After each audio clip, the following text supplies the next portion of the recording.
This is Shapun Sharma. Just a few days back, we had all gone into celebration. You know the reason. Chandrayaan's landing on the moon. India lands on moon. Following that, there is a flurry of good news relating to Indian economy. It comes closely on the heels of some excellent performance reported by most of the public sector banks led by SBI. We'll take a look at some of these items like the developments on GDP, first quarter results were declared, GST for August, UPI for August.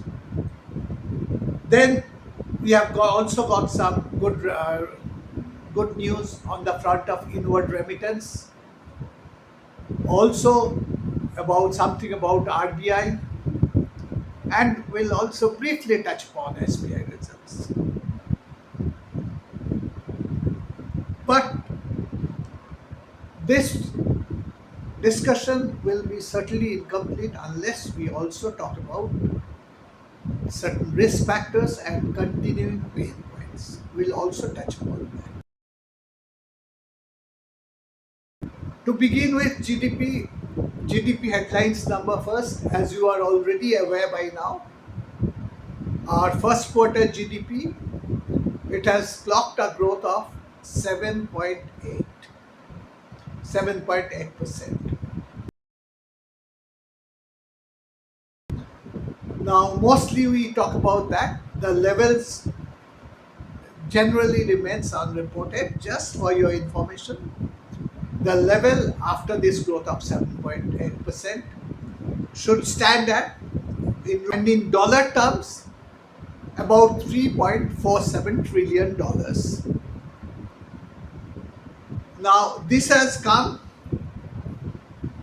growth is almost certain to be revised upwards in future reviews, which will come about a month, two later, because the manufacturing growth, most experts believe, should be much higher, especially in view of good consumption numbers and good corporate results declared so far.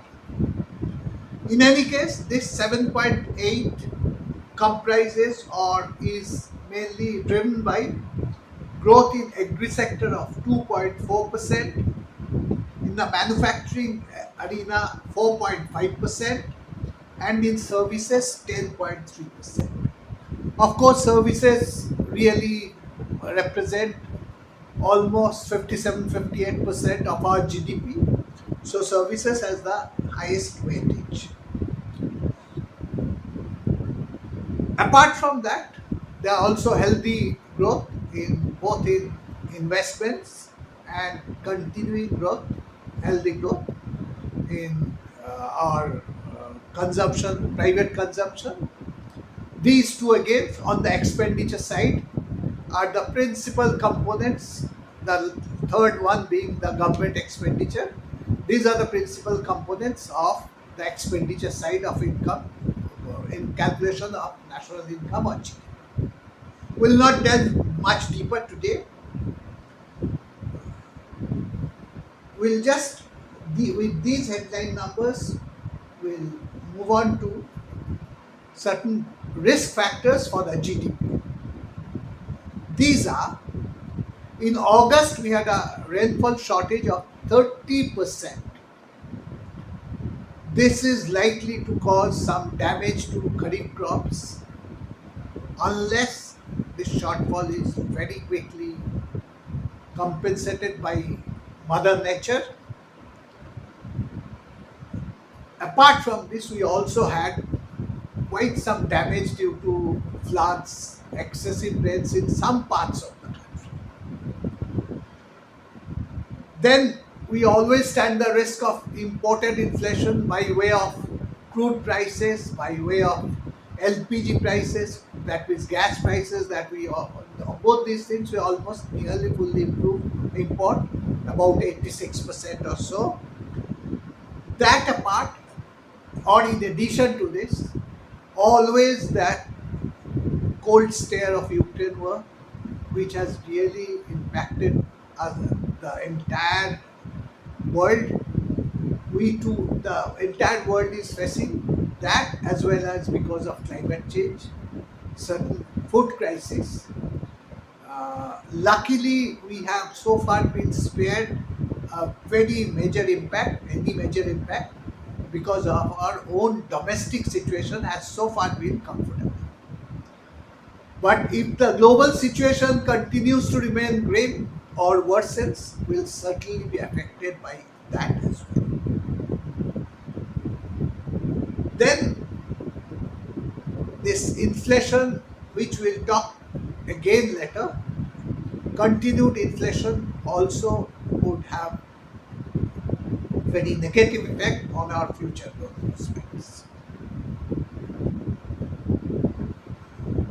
We now move on to GST. GST again have shown another record month for August. For August, this is the record high of 1.5 lakh crores. This is gross GST. Again, we'll not talk in very much details, but point to be noted that GST has increased by about 11% year on year compared to 7.8% growth, or rather say 8% growth in GDP. This additional growth in GST largely reflects our GDP, our basically our business activities, our consumption activities, all these things. Normally, these are closely aligned to our GDP growth. That this has grown much faster than the GDP, the GST collection is much faster than GDP. Although there has been no change in GST rates in the last 1 year, it shows that the GST network, or the software behind the collection, matching, all those things have substantially improved, and many leakages into the frauds on account of input credit have been, these leakages have been plugged. So the system has become more efficient. Coming to UPI, UPI has maintained its consistent tradition of scaling new records every month, almost without exception. This month was again very special because this is for the first time number of transactions have broken the barrier of 10 billion. This month, August, has ended with a figure of 10.5 billion transactions, and total value of transactions is rupees 15.76 lakh crores. In simple terms, transactions count really works out to about 500 transactions per second. While saying this, while calculating this, I have more or less ignored the night time between 10 p.m. to 6 p.m., 6 a.m., when virtually no financial transactions take place. These are all retail transactions. Average value of transactions in this UPI is say about close to 1470 rupees. Let's take it, round it to 1500 rupees. You and I, or many of us, already are users of UPI. Today in India, there are 300 millions of UPI users, 30 crores, and about 500 merchants already accept payment through UPI. So we are steadily marching towards our aim of digital India, and UPI has already scaled level of 75% of all digital transactions. Most experts believe that before long, in about 2 to 3 years, it will represent 90% of all digital transactions. Our ultimate objective, of course, is to replace cash to the possible extent. Cash continues to remain the king, but at point of sales transactions, as estimated by FIS, financial reporting or financial services company that is more or less trusted globally. It has been reported in the Hindu Business Line on 23rd May of this year, I think. Already cash transactions have possibly come down to um, dropped to about 27% from 71%, which was the figure at 2019. We can safely assume that in 2016, when UPI was rolled out, our cash component of POS transactions or point of sales transactions must have been 90% and above. And since 27% is the figure for 2022, today it must be at least 75%. So it's a journey from cash at point of sales is down from about 90% to 25%. It's a huge achievement. While saying this, I understand that not all cash transactions are reported, and cash transactions between persons to persons are obviously not reported. It is also true cash still remains the king, but it is definitely and perceptibly being replaced by digital transactions. We are slowly, definitely, surely moving towards our objective of digital India. We now move on to another good news which has come about 4 5 days back, or maybe a week back. That is inward remittance. India has created yet another record in remittances made by NRIs. It has been $112 billion in the fiscal 22-23. This is a huge jump of about 26% over the previous year.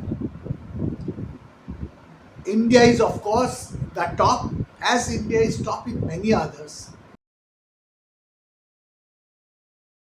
India's inward remittance for the fiscal 22-23 was 112 billion USD. The next highest was China at 61 USD, 61 billion, Mexico 51 billion, followed by countries like Philippines, Pakistan, Bangladesh, etc. etc. I told you I shall briefly touch upon SBI results. SBI has clocked in the first quarter of this current fiscal a net profit of 16,884 crores. Like everything else in today's discussion, SBI also has created an all-time record, not only compared to its own historical past. It is also a record vis-a-vis any bank of the country. It is highest for any bank. It is highest for any public sector company. It is highest for any company in the country for this quarter. SBI is at 16,884,000 crores, whereas the next company is Reliance, which is at 16,011 crore, more than 800 crore behind us in one quarter. So congratulations SBI. And this is not all. SBI's NPA figures are now really within very manageable limits, with gross NPA being 2.76 and net NPA only 0.71. All this comes on the back of a fantastic annual result of the previous year, when the net profit for the year ended 23rd March was something around 50,232 crores. We have another bit of extremely important news. RBI governor has been chosen by a global finance magazine as one of the top three in the highest category of RBI governors. Their categorization is A to F. A is again subdivided into A plus, A and A minus. A plus is the best category. Even in A plus, India's name comes first. We'll assume that India is the best amongst these three. The next name is Switzerland, and thereafter Vietnam. And I can read out the names appearing in A or A minus, then B, C, D, F, S, all those things. But let's not get into that. What is significant is that almost no rich Western countries figure in this list of good banks, good governors. The reason being, during the COVID period, their economy was managed in a way completely different from what India did. India really gave some form of income support, very little, and food support mainly. But India mainly emphasized on the supply side, uh, investing heavily on infrastructure and ensuring that supply side problems are removed. So we recovered very quickly. Whereas the large Western economies gave out large doles for which they are now paying the price by way of huge inflation, deficits, borrowing, etc. That's why they are into a low growth, high inflation path. This is where India has done best. This is a total agreement amongst all experts that India has managed its economy far better than all Western countries during COVID period.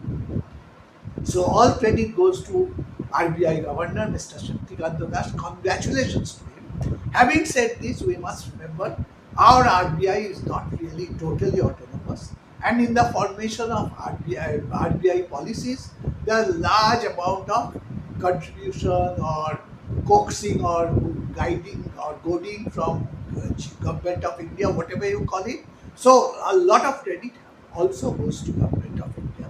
Basically, it's again excellent news for India as a whole. We know now our economy or the control of our economy lies in good hands. What I believe. Before I close, I must touch upon the pain points. Continued high inflation. Inflation in July touched a high of 7.44. August figures will come in the next week or so, I believe. It's not yet available. 7.44, it has jumped from 4.87 in June.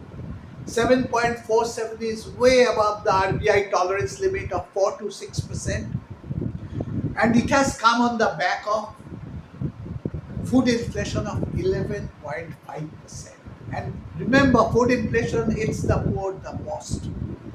And this food inflation has been mainly it has come because of rise in vegetables of 37.3%, and civils has risen by 13% year on year both. Now, going forward, it will definitely soften a bit in this month, because we all know that from our own experiences, vegetable prices have come down a bit. So, but there would not be really, it will not go down in a big way. This is likely that the inflation will gradually go down and likely to come within the tolerance limit or higher tolerance limit of 6%, less than 6% by about October, while some others believe that it will go out. It will not come within 6% until March. Either way, this is a pain point. This is a pain point because it also may really negatively impact the consumption, because people, if they have to spend more on food and other essentials, how do they buy other things? So consumption will be affected. If consumption is affected, then of course GDP is negatively affected. Then again, there is another huge pain point of our unemployment. Unemployment has clocked 7.95% for July. This is CMI data. August data is not yet out. 7.95 is too high. This shows that many of our young people are not getting opportunities. Although, as per NSSO data, National Sample Survey data, CMI data is more, it has more acceptance in India and abroad. NSSO data is now available every quarter, quarterly survey. Their first quarter survey says that uh, unemployment rate has come down from 8.2 in the quarter ending December 22. Now, in the quarter ended March 23, it has come down to 6.8%. So, according to our ex chief economic advisor, Dr. K.V. Krishnamurthy, he says that we should trust the NSSO data more. He has his own reasons. Maybe we can discuss it later in some other time, some other opportunity. For the time being, suffice it to say, the main difference, let's say in one case it is 7.95, in the other case it is 6.8, it's a big difference. Main reason for this difference is how these two organizations treat the self-employed people a little differently. And third, we have also, then there is of course, there is risk factor we talked about possibly earlier, the rain, other important inflation.